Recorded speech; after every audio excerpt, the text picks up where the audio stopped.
Bumi adalah sebuah planet biru yang selama jutaan tahun menjadi rumah bagi miliaran bentuk kehidupan. Tempat di mana kita tumbuh, bermain, dan bermimpi. Tapi kini, rumah kita mulai berubah. Langit terasa lebih panas dari biasanya. Hujan tak lagi turun seperti dulu. Kadang terlalu deras hingga banjir. Kadang terlalu lama hilang hingga tanah retak. Badai datang lebih sering. Dan es di kutub mencair lebih cepat dari yang pernah kita bayangkan. Apa yang sebenarnya terjadi pada planet ini? Jawabannya ialah perubahan iklim. Setiap hari, miliaran ton karbon dioksida dilepaskan dari pembakaran bahan bakar fosil, minyak, gas, dan batu bara yang kita gunakan untuk listrik, transportasi, dan industri. Populasi manusia yang terus bertambah berarti semakin besar pula kebutuhan energi. Dan pola makan modern kita, terutama konsumsi daging dari peternakan intensif. Tapi, apa sebenarnya yang disebut perubahan iklim? Dan bagaimana sains menjelaskannya?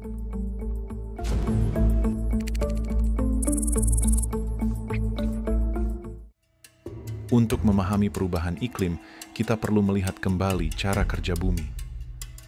Di atas kepala kita terbentang sesuatu yang tak kasat mata namun sangat penting, yaitu atmosfer. Lapisan gas ini menyelimuti bumi, menjaga suhu tetap stabil, dan melindungi kita dari bahaya luar angkasa. Atmosfer terdiri dari beberapa lapisan. Paling tinggi adalah mesosfer, tempat meteor terbakar dan berubah menjadi bintang jatuh. Di bawahnya terdapat termosfer, lapisan tipis tempat aurora di langit kutub. Lebih ke bawah, kita menemukan stratosfer, lapisan yang tenang dan stabil. Disinilah lapisan ozon berada, perisai alami yang melindungi kita dari radiasi ultraviolet berbahaya dari matahari.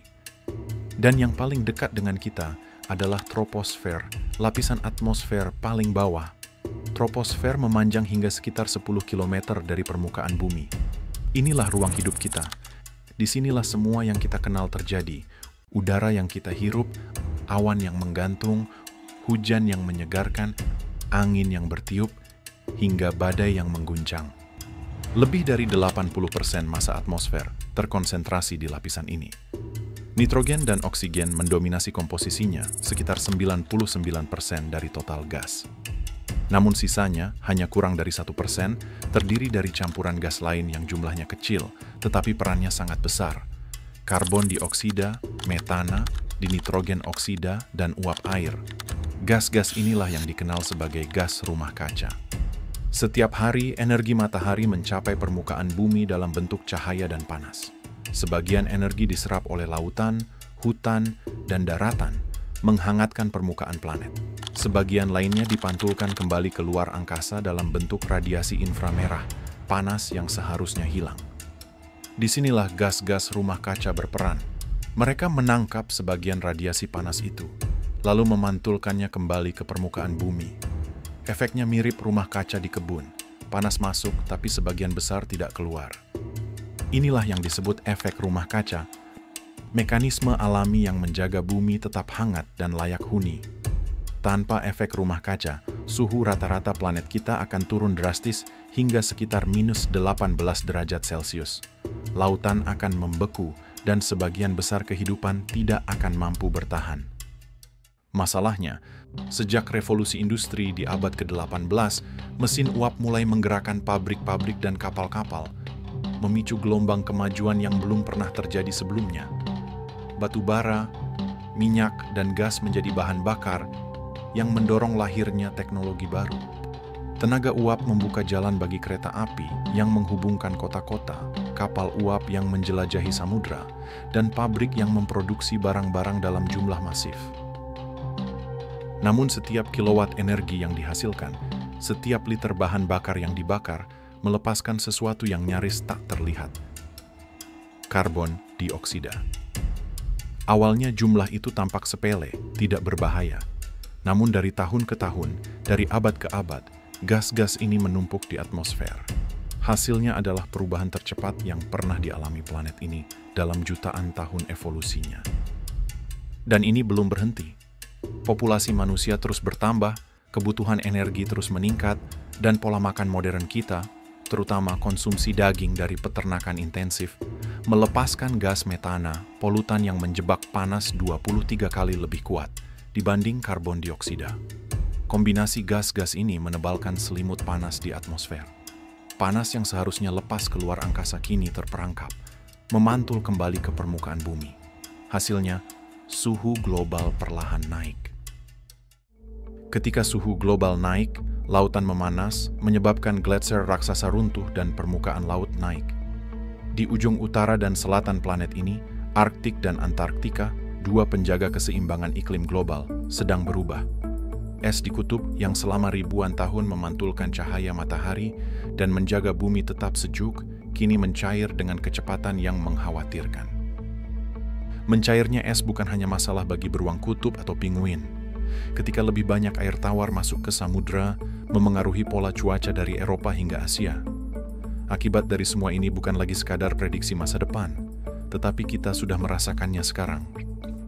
Gelombang panas berlangsung lebih lama dan lebih sering. Hari-hari terpanas dalam sejarah kini terjadi hampir setiap tahun. Hutan menjadi lebih kering, membuat api mudah menjalar dan kebakaran meluas tanpa terkendali. Langit memerah oleh asap dan ribuan hektar hutan lenyap dalam hitungan hari. Badai menjadi lebih kuat dengan angin yang mampu merobohkan bangunan dan gelombang laut yang menenggelamkan pesisir. Hujan turun dalam jumlah ekstrim, membuat sungai meluap dan banjir melanda kota-kota yang dulu aman. Di pesisir wilayah, laut terus naik perlahan menelan pantai.